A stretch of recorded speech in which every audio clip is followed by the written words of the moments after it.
오늘 우리에게 주시는 하나님의 말씀 레위기 25장 8절부터 12절 말씀입니다. 구약 185페이지에 있습니다. 레위기 25장 8절부터 12절 말씀 제가 읽겠습니다. 너는 7 안식년을 계수할지니 이는 7년이 7번인즉 안식년 7번 동안 곧 49년이라. 7째 달 여름날은 속죄일이니 너는 뿔나팔 소리를 내되 전국에서 뿔나팔을 크게 불지며 너희는 50년째 해를 거룩하게 하여 그 땅에 있는 모든 주민을 위하여 자유를 공포하라. 이 해는 너희에게 희년이니 너희는 각각 자기의 소유주로 돌아가며 각각 자기의 가족에게로 돌아갈지며 그 50년째 해는 너희의 희년이니 너희는 파종하지 말며 스스로 난 것을 거두지 말며 가꾸지 아니한 포도를 거두지 말라. 이는 너희의 희년이니 너희에게 거룩함이니라. 너희는 밭의 소출을 먹으리라. 아멘. 이 시간에 조금 단계가 낮춰졌으니까 오늘은 말만 하면서 손을만 잡지 마시고 앞뒤에 옆에 분들하고 사랑합니다, 보고 싶었습니다 인사해 주십시오. 보고 싶었습니다. 제가 어제 어떤 권사님들이랑 같이 가다가 아주 의미 있는 이야기를 들었습니다. 꼭 이렇게 말씀하십니다. 별것도 아닌 풍경인데 어제 죽었으면 못 봤을 풍경이네 하면서 아무것도 아닌 것을 감격했습니다. 그렇죠. 여러분, 우리가 살아있으니까 또 이렇게 하나님 은혜로 서로 뵙고 정을 나누고 얼굴을 볼 수 있습니다. 옆에 있어주시니까 고맙지요. 다시 한번 보면서 있어주셔서 고맙습니다. 감사합니다. 보고 싶습니다. 네, 감사합니다. 사순절 세 번째 주일을 맞았습니다. 계절도 3월로 접어들어 이제는 완연한 봄 기운을 느낄 수 있습니다. 세월이 얼마나 빠른지 2021년도 새해 시작이 엊그제 같은데 벌써 3월이 되었습니다. 지난주 임시 재직회 때 회원 전명으로 참석 인원을 세어보니 예년보다 많이 준 것 같습니다. 코로나와 함께 농촌에 노동하러 유입되는 인구보다 줄어드는 숫자가 많습니다. 세상의 변화는 너무도 빠릅니다. 앞으로 어떻게 변화될지 상상하기 힘듭니다.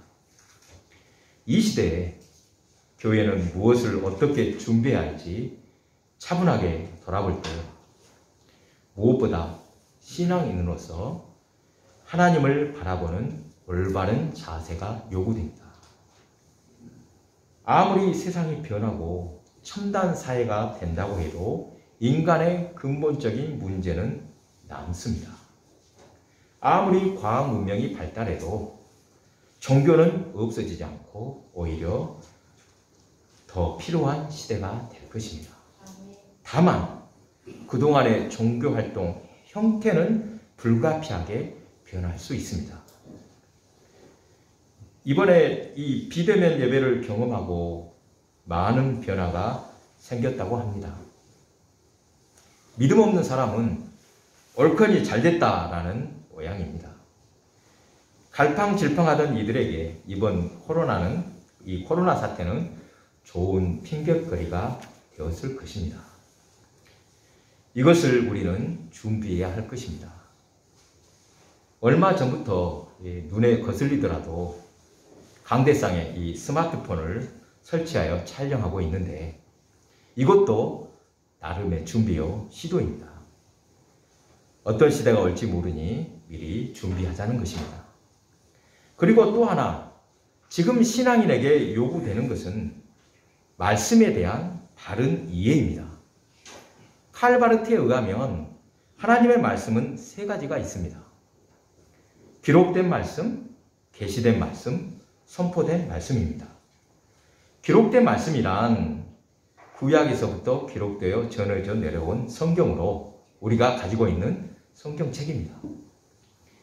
계시된 말씀은 요한복음 1장 14절에 말씀이 육신이 되어 우리 가운데 거하심에, 예수님 자신이 곧 말씀이라는 뜻입니다. 마지막으로 선포된 말씀이란 강당에서 설교로 전하는 말씀을 가리킵니다. 여러분, 이 세 가지 말씀에 똑같은 권위가 있다고 인정하십니까? 설교자로서 이것을 생각할 때 두려운 마음입니다. 여러분, 이 셋 중에 선포된 말씀인 설교를 가장 쉽게 접할 것입니다. 그만큼 성도들에게 큰 영향을 끼칠 수 있으니 설교자는 두려울 수밖에 없습니다. 듣기 좋은 말이라도 성경에 근거가 없다면 신중하게 말해야 합니다. 세상 가르침과 성경의 가르침에는 분별이 있어야 합니다. 하나님을 들먹이고 성경 구절을 말해도 성경에 맞지 않는 말이 많습니다. 전에 긍정의 힘이라는 책 혹시 보셨습니까? 상당히 인기가 있었습니다. 신앙 서적으로 팔렸지만 사실 그 책은 상담이나 기타 심리학적인 말을 교묘하게 성경으로 버무려 놓은 책이라고 할 수 있습니다. 또 종종 여러분 개업한 집에서 보면 내 시작은 미약하나 내 나중은 심히 창대하리라. 사람들이 좋아하는 구절이지만 언제 누가 한 말인지 알아야 합니다. 욥기에 나오는 말이죠. 욥이 고난을 당할 때 빌닷이라는 그의 친구가 위로한다고 찾아와서 한 말입니다. 그런데 욥의 주제는 의인도 고난을 당할 수 있다는 것입니다. 의인은 복을 받고 악인은 벌을 받는다는 이 인과응보 법칙만 있는 것이 아니라는 것입니다. 욥은 의인이지만 고난을 당하고 있었습니다. 그런데 그의 처한 상황만 보고서 회개하라, 그러면 내 시작은 미약하나 내 나중은 창대할 것이다 라고 충고하는 말입니다. 욥의 세 친구가 찾아와 권면하고 충고한 말들은 하나님께서 원하시는 정답이 아니라는 것입니다. 그럴듯한 말로 충고할 것이 아니라 차라리 어떻게 하라? 말 없이 욥의 곁에 있어주면 좋았을 것입니다. 오늘 본문에는 희년이라는 제도가 나옵니다. 안식일이나 안식년은 자주 들었는데 이 희년은 익숙하지 않을 것입니다. 희년은 7번의 안식년이 지난 다음 해, 그러니까 안식년은 7년마다 맞습니다. 77에 49, 바로 그 다음 50년째가 희년입니다. 이 해가 되면 하나님께서 각자에게 주셨던 땅으로 돌아가고 땅은 쉬게 합니다. 희년은 음력으로 7월 10일, 7월 10일이 무슨 날입니까? 이스라엘의 나팔절이죠. 이 나팔절 속죄일에 선포가 되는데 이스라엘 전통에서는 그날이 신년으로서 새롭게 시작하는 때라고 합니다. 하나님께서 이스라엘 백성에게 희년을 주신 이유가 있습니다. 본래 12지파에게 땅을 분배하실 때 그 땅을 기업으로 주셨죠. 그 기업이라고 하여서 절대 팔지 못하도록 하셨습니다. 그러나 어쩌다가 땅을 저당 잡히고 잃게 되는 경우가 있었습니다. 피치 못할 사정으로 땅을 파는 경우가 있었습니다. 그럴 때 그 땅은 한시적으로 다른 사람의 손에 넘어갔을지라도 본래 하나님께서 주셨던 사람에게로 되돌려 주라는 것입니다. 땅만큼은 희년 전에라도 본래 주인이 사겠다고 할 경우에 또는 그 사람의 친족이 대신하여 희년까지 남은 기간을 따라 정당한 값을 치르고 땅을 물을 수 있게 했습니다. 이러한 희년 제도는 당시에 이스라엘에게만 있던 특별한 법이었다고 합니다. 또 희년은 땅만이 아니라 팔려간 사람을 면제해주고 회복시켜주는 해이기도 합니다. 레위기 25장 39절에서 41절입니다. 너와 함께 있는 내 형제가 가난하게 되어 내게 몸이 팔리거든 너는 그를 종으로 부리지 말고 품꾼이나 동거인과 같이 함께 있게 하여 희년까지 너를 섬기게 하라. 그때는 그의 부와 그의 자녀가 함께 내게서 떠나 그의 가족과 그의 조상의 기업으로 돌아가게 하라. 그 다음에 또 47절부터 54절에서도 내용을 보면 어떤 사람이 팔려갔다면 그 자신과 친족들이 정당한 값을 주고 속량을 할 때 마땅히 팔려간 사람을 회복시켜주고, 또 어떤 경우에도 희년에는 완전히 회복시켜주라는 명령입니다. 그러나 불행하게도 이 희년 제도는 역사적으로 실행된 적이 없다고 합니다. 하나님이 명령하셨지만 지켜지지 않았다고 합니다. 왜 지켜지지 않았겠습니까? 사람은 이기적인 동물입니다. 자기 이익만을 먼저 생각하면 절대 지킬 수 없는 법이 희년 제도입니다. 이 시간 익숙치 않은 이 희년 제도를 설명하는 이유는 예수님께서도 희년을 선포하셨기 때문입니다. 희년을 선포하시면서 예수님께서는 공생의 사역을 시작하셨습니다. 누가복음 4장 18절 19절입니다. 주의 성령이 내게 임하셨으니 이는 가난한 자에게 복음을 전하게 하시려고 내게 기름을 부으시고 나를 보내사 포로된 자에게 자유를, 눈먼 자에게 다시 보게 함을 전파하며 눌린 자를 자유롭게 하고 주의 은혜의 해를 전파하게 하려 하심이라 하였더라. 여기에서 주의 은혜의 해란 곧 희년을 말합니다. 그리고 21절, 이에 예수께서 그들에게 말씀하시되 이 글이 오늘 너희 귀에 응하였느니라 하시니, 응하였다, 너희 귀에 응하였다, 이 말씀은 그렇게 회복하실 주인공이 바로 예수님 자신이라고 선포하시는 것입니다. 지금 이 말씀을 하신 때와 장소가 어디입니까? 안식일에 유대인이 늘 하던 대로 회당에서 말씀을 읽을 차례가 되자 맨 처음 펴서 읽은 말씀, 성경이 바로 이사야 61장 1절의 말씀이었습니다. 예수님께서 이 땅에 오신 목적을 분명히 보여주시기 위해 이사야의 말씀을 인용해 읽으신 것입니다. 여러분, 예수님께서 이 땅에 오신 목적, 이 땅에 사신 일, 한마디로 한 단어로 하면 무엇이라고 했습니까? 하나님의 나라를 선포하신 것입니다.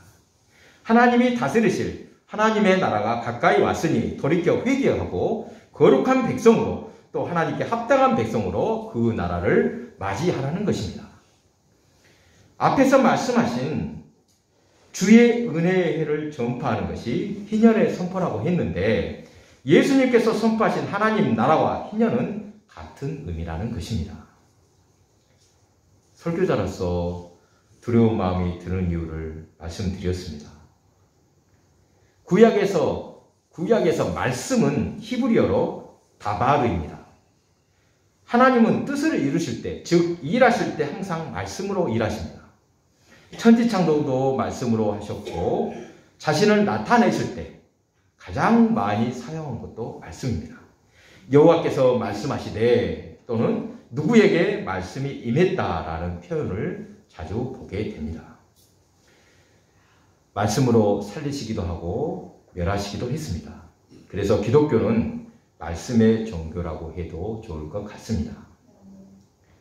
이렇게 말씀이 중요한데 불신자들이 교인들을 좀 깔보면서 말쟁이라고 흉볼 때가 있습니다. 혹시 들어보셨습니까? 말은 그럴듯한데 못 믿겠다는 의미일 것입니다. 하나님께서 말씀하시면 그것은 반드시 실행됩니다. 시간이 걸리더라도 반드시 말씀이 이루어지기 때문에 우리는 말씀을 믿습니다. 이렇게 중요한 하나님의 말씀을 전하는데 어찌 가볍게 전할 수 있겠습니까? 이렇게 확실한 주의 말씀을 들을 때 어떻게 자기 마음대로 행할 수 있겠습니까? 말씀의 권위를 지키는 저와 여러분이 되시기를 바랍니다. 희년은 하나님의 말씀이요 명령이었음에도 역사적으로 실행된 적이 없다고 했는데, 그러면 오늘날 우리는 이 희년을 어떻게 지켜야 할지 생각해 봅니다. 희년에는 면제와 회복이 있는 것을 볼 때 속죄와 관련이 있음을 발견하게 됩니다.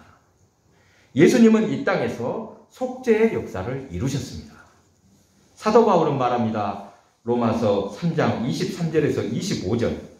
모든 사람이 죄를 범하였음에 하나님의 영광에 이르지 못하더니 그리스도 예수 안에 있는 속량으로 말미암아 하나님의 은혜로 값없이 의롭다 하심을 얻은 자 되었느니라. 이 예수를 하나님이 그의 피로써 믿음으로 말미암는 화목제물로 세우셨으니 이는 하나님께서 길이 참으시는 중에 전에 지은 죄를 간과하심으로 자기의 의로우심을 나타내려 하심이니. 예수님의 피로써 하나님은 우리의 죄를 속량해 주셨습니다.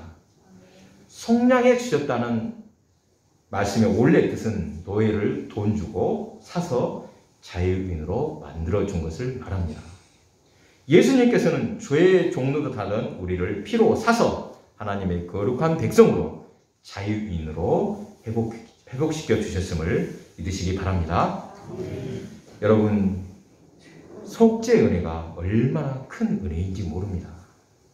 도저히 방법이 없는 우리를 예수님께서 대속해 주셨습니다. 이 은혜를 전에도 비유했습니다만 이렇게 비유할 수 있습니다. 형장에서 사형이 집행되는 순간을 상상해 보십시오. 이제 막 목에 밧줄이 매달려서 발버둥을 치는 순간 잠깐 사형 중지하시오. 가장 높은 사람의 명령으로 사형이 정지되었습니다. 죄로 인해 죽을 수밖에 없었는데 그리스도의 보혈로 생명을 얻은 것입니다. 우리의 구원은 이처럼 극적입니다. 무엇과도 바꿀 수 없는 구원의 은총입니다. 그리고 하나님이 간과하셨다는 말씀을 보십시오. 여러분, 간과란 말이 무슨 말입니까? 간과했다. 대충 보아 그냥 넘겨준다는 뜻입니다. 자격이 안 되지만 예수님을 봐서 눈 감아 주신다는 뜻입니다. 여러분, 하나님이 우리의 죄를 간과하셨다는 말씀이 또 얼마나 큰 은혜인지 모릅니다. 하나님 앞에 온전한 사람은 아무도 없습니다. 하나님이 따져보자고 하신다면 우리가 내놓을 것이 무엇이겠습니까? 하지만 하나님은 우리의 허물을 눈 감아 주셨습니다. 사랑하는 교회 여러분, 지금까지 지나온 길을 돌아보시기 바랍니다. 가깝게는 지난주에 있었던 일을 떠올려 보시기 바랍니다. 순간순간 곳곳마다 함께 하신 하나님의 손길을 발견하게 될 것입니다. 당연하고 또 마땅하게 우리 것이라고 주장할 것이 있습니까? 한 치 앞을 내다볼 수 없는 인생, 우리 것은 아무것도 없음을 고백하게 됩니다. 내 몸, 내 생명, 내 마음대로 될 것 같습니까? 모든 것이 하나님의 은혜였음을 고백하게 됩니다. 지금까지 지내온 것, 하나님께서 보호해 주시고 덮어주신 은혜, 속죄의 은혜, 관가해 주신 은혜였음을 고백하게 됩니다. 이 은혜를 고백하면서 희년을 선포하라 하신 말씀을 우리 삶에서 구체적으로 어떻게 적용하고 실천할 것인지 생각해 봅니다. 이스라엘 백성들도 제대로 실천하지 못한 재료였으니 쉽지 않을 것 같습니다. 일단 그리스도인은 개인의 영성만이 아니라 세상을 바라볼 때 하나님께서 원하시는 모습이 무엇인지 돌아볼 줄 알아야 합니다. 무슨 말이냐면 신앙생활에 균형이 필요하다는 것입니다. 일부에서는 개인적인 구원, 개인적인 영성만 강조하다가 역사를 보지 못하는 신앙인을 만들어냅니다. 신앙은 뜨겁다고 하면서도 정광훈 같은 사람을 쫓아다니는 경우가 이와 같을 것입니다. 반대로 신앙인은 역사적인 시각이 있어야 된다고 세상의 문제에 너무 집중하다 보면 영성이 사라지게 됩니다. 세상 사람과 우리가 다른 것은 영성이 있기 때문입니다. 여기에 지성, 지혜도 있어서 옳고 그름을 분별할 줄 알면 더 좋겠습니다. 한쪽으로 치우치면 문제가 있습니다. 신앙생활은 균형을 이루어야 합니다. 기도와 말씀에 힘쓰는 영성과 또 세상을 열린 눈으로 바라보는 역사성, 그리고 분별할 줄 아는 지혜가 있기를 바랍니다. 마지막으로 희년을 선포하라는 말씀을 사회적인 것과 개인적인 것으로 나누어서 살펴보고자 합니다. 희년 제도를 개인적으로만 실천해서는 효과가 없을 것입니다. 일단 여러분 혹시 토지 공개념이라는 말씀을, 이 토지 공개념이라는 말을 들어보셨습니까? 토지 공개념, 한 사회에서 벌이고 있는 운동이기도 합니다. 모든 땅은 하나님의 것으로 인간은 하나님께서 나눠주신 땅을 빌려서 사용하고 있다는 사상입니다. 모든 땅은 하나님의 것이다. 이 말은 땅만큼은 네것 내 것이 없이 공동 소유해야 된다, 이것입니다. 개인 것이 아니라 공동의 것임을 인정함으로 사회적 제도를 마련해야 한다. 이것이 토지 공개념입니다. 여러분 이러한 토지 공개념에 동의하시겠습니까? 그리고 또 요즘에 환경이 가장 중요한 문제로 떠올랐는데, 땅은 집을 짓거나 그렇게 한 대지만이 아니라 흙이라는 생명과 관계되는 환경을 떠올리기도 합니다. 땅을 시기했다, 희년에 땅을 시기한 것은 자연을 회복시켜야 한다는 의미도 담고 있다는 것입니다. 이것도 매우 중요합니다. 이러한 것들이 사회적, 공적으로 가질 희년의 정신이라고 할 수 있겠습니다. 다음으로 개인적인 희년을 생각해 봅니다. 희년이란 속죄와 회복이 바탕이라고 했습니다. 속죄는 용서해주고 용서받는 것입니다. 용서가 얼마나 힘든지 여러분 한 번쯤 경험해 보셨을 것입니다. 두 가지 경우가 있습니다. 용서해줄 입장에 있을 때와 반대로 용서를 받아야 할 때가 있습니다. 두 가지 상황에서는 당연히 정반대의 마음일 것입니다.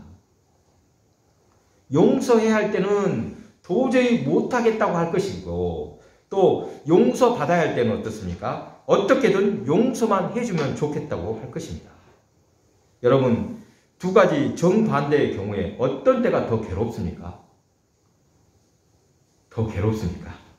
용서받아야 할 때보다 용서해줄 때가 어쩌면 더 괴로울 것입니다. 힘들죠.